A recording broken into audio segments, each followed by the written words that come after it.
Fact number 1। Guys, क्या आप जानते हैं कि एवलदास रिमासोस्कास नाम के एक बंदे ने गूगल और फेसबुक के साथ पूरे 900 करोड़ रुपए का स्कैम किया था। जी हाँ गाइस, आप ठीक सुन रहे हैं। दरअसल इस बंदे को अच्छी तरह से पता था कि गूगल और फेसबुक एक ताइवान बेस्ड क्वांटा कंपनी से कंप्यूटर खरीदती है, इसलिए उसने क्वांटा कंपनी के नाम से ही लातविया देश में कंपनी बनाई और बैंक अकाउंट रजिस्टर किए। इसके बाद उसने 2013 से 2015 तक गूगल और फेसबुक को इन आइटम्स के इनवॉइसेस बेचे जो उन्होंने कभी खरीदे ही नहीं थे। इन इनवॉइसेस के साथ उसने ईमेल में फेक कॉन्ट्रैक्ट्स भी अटैच किए, जिसमें इन दोनों कंपनियों के एग्जीक्यूटिव्स के फेक सिग्नेचर्स भी थे। जिससे हुआ ये कि उसने 2 सालों के अंदर ही गूगल के साथ 150 करोड़ और फेसबुक के साथ करीबन 750 करोड़ रुपए का स्कैम कर दिया। लेकिन जब गूगल और फेसबुक को इसकी भनक लगी तो ये अमाउंट स्कैन के बाद डिटेक्ट हो गया, जिसके बाद उस बंदे को जेल जाना पड़ा। गाइस सोचिए, जब इतनी बड़ी टेक कंपनियों के साथ स्कैम हो सकता है तो किसी भी कंपनी के साथ ऐसा हो सकता है। अगर आपके साथ भी ऐसा कुछ हुआ हो तो कमेंट सेक्शन में जरूर बताइएगा। Fact number 2। गाइस, जब से एलॉन मस्क ने ट्विटर को खरीदा है तब से एलॉन मस्क ट्विटर में कई बड़े बड़े बदलाव कर रहे हैं और बड़े बड़े फैसले ले रहे हैं। उनमें से एक बड़ा फैसला यह है कि अब ट्विटर अपने कई यूजर्स के अकाउंट से फेक फॉलोवर्स को रिमूव कर रहा है, जिसमें अमेरिका के पूर्व राष्ट्रपति बराक ओबामा के 3 लाख से ज्यादा फॉलोवर्स, सिंगर कैटी पेरी के 2 लाख से ज्यादा फॉलोवर्स कम हो गए हैं।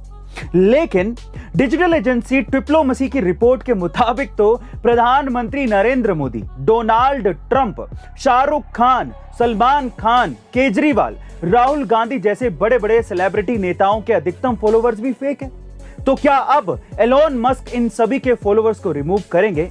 अब रिपोर्ट कितनी सच्ची है ये तो वक्त ही बताएगा, लेकिन आपका इसके बारे में क्या ख्याल है कमेंट सेक्शन में जरूर लिखिएगा। Fact number 3। गाइस, अक्सर आपने देखा होगा कि कुछ लोग अपनी नौकरी और बिजनेस के लिए गांव से शहर और फिर शहर से विदेश चले जाते हैं, लेकिन श्रीधर वेम्बू नाम के एक बिजनेसमैन ने इस धारा को ही पलट दिया। जी हाँ गाइस, साल 1994 में श्रीधर ने अमेरिका की कंपनी में नौकरी शुरू की थी, लेकिन 2 साल काम करने के बाद उनका वहां मन नहीं लगा और वो जॉब छोड़कर भारत लौट आए।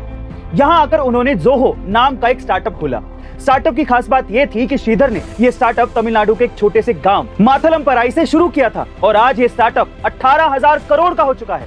यही नहीं, जोहो कंपनी का मुख्यालय भले ही चेन्नई में हो, लेकिन बावजूद इसके श्रीधर अपना सारा काम अपने गांव के ऑफिस से ही करते हैं, क्योंकि उनका मानना है कि अगर इंडिया के गांव का विकास होगा तभी इंडिया आगे बढ़ेगा। और इसी मकसद के साथ श्रीधर ने गांव में रहकर ही ग्रामीण भारत की तस्वीर बदल दी है। गाइस, सलाम है ऐसी सोच। Fact number 4। ट्रेन से सफर करने वालों के दिमाग में अक्सर ये सवाल आता है कि अगर इसी पटरी पर दूसरी ट्रेन आ जाए तो क्या होगा, क्योंकि ट्रेन की स्पीड इतनी ज्यादा होती है कि उसे कंट्रोल कर पाना बेहद मुश्किल होता है और इसी वजह से जान माल के नुकसान का खतरा सबसे ज्यादा होता है।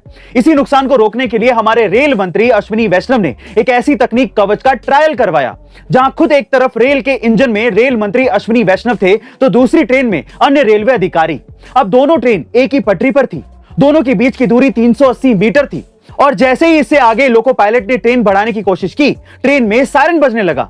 सबसे खास बात यह रही कि इसी निश्चित दूरी पर यानी कि 380 मीटर से पहले ही ट्रेन अपने आप रुक गई। मतलब यह हुआ कि कवच टेक्नोलॉजी से किसी भी स्थिति में अगर 2 ट्रेन एक पटरी पर आ जाती हैं तो वो आपस में नहीं टकराएंगी। गाइस, ये हमारे देश और रेलवे डिपार्टमेंट के लिए एक बहुत बड़ी उपलब्धि है। आपका इसके बारे में क्या ख्याल है कमेंट सेक्शन में जरूर लिखिएगा और ऐसे अमेजिंग वीडियोस के लिए शेयर, सब्सक्राइब एंड लाइक। मिलते हैं अगली वीडियो में।